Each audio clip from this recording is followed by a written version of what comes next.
Monsieur le Président, Madame la Vice-présidente, mes chers collègues, dans cette délibération qui se définit comme un vœu déguisé, puisque la région ne prend aucune décision, elle interpelle l'État et la préfète de région, vous demandez l'autorisation d'expérimenter des scanners à l'entrée des lycées et la vidéo algorithmique.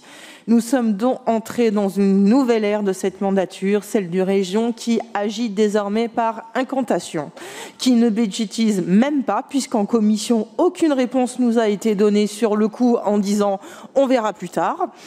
Mes chers collègues, nous l'avons déjà dit et répété maintes fois dans cet hémicycle, aucune vidéosurveillance, aussi intelligente soit-elle, ne remplacera l'humain. Une caméra surveille, mais ne protège pas, n'agit pas, n'anticipe pas.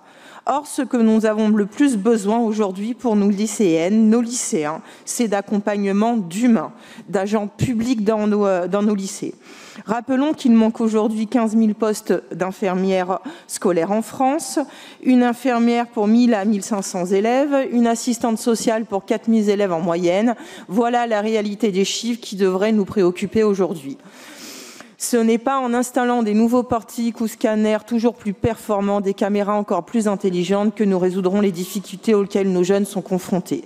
À l'heure où toutes les études démontrent le mal-être de notre jeunesse, son isolement face aux écrans, sa perte de sens, la réponse doit aller en priorité vers plus de moyens humains dans nos établissements. Il faut davantage d'infirmières, de psychologues, d'assistants d'éducation, des conseillers principaux d'éducation, d'assistantes sociales, d'enseignants dans chaque établissement. La gestion des problématiques liées à l'insécurité au sein de nos établissements réclame du temps, des moyens et des personnels formés et qualifiés.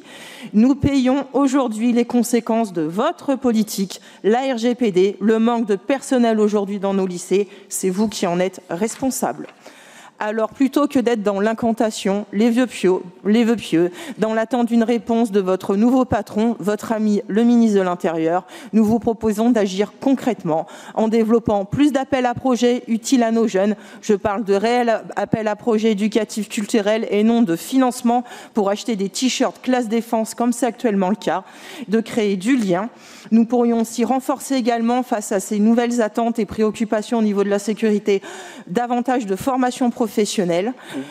Nous pourrions développer en lien avec l'ARS et les rectorats des politiques de prévention santé pour nos jeunes. Mes chers collègues, vous l'aurez compris, le groupe Insoumis et communiste votera contre cette délibération, enfin ce vœu qui ne répond en rien aux enjeux réels.